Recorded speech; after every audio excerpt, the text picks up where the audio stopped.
Networks help organizations communicate and connect. But communication makes network attacks more likely because it gives a malicious actor an opportunity to take advantage of vulnerable devices and unprotected networks. Communication over a network happens when data is transferred from one point to another. Pieces of data are typically referred to as data packets. A data packet is a basic unit of information that travels from one device to another within a network.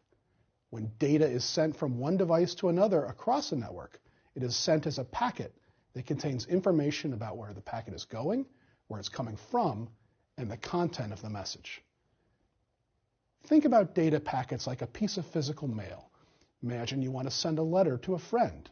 The envelope will need to have the address where you want the letter to go and your return address.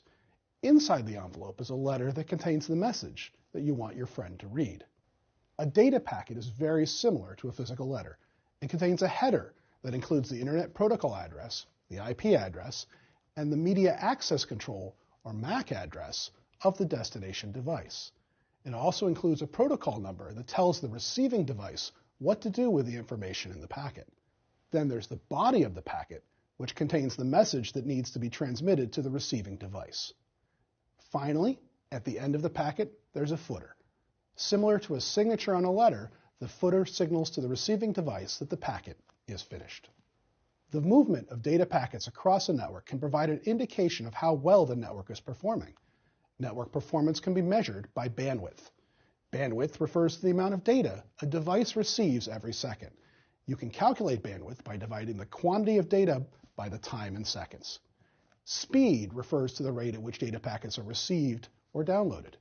Security personnel are interested in network bandwidth and speed because if either are irregular, it can be an indication of an attack. Packet sniffing is the practice of capturing and inspecting data packets across the network. Communication on a network is important for sharing resources and data because it allows organizations to function effectively. Coming up, you'll learn more about the protocols that support network communication.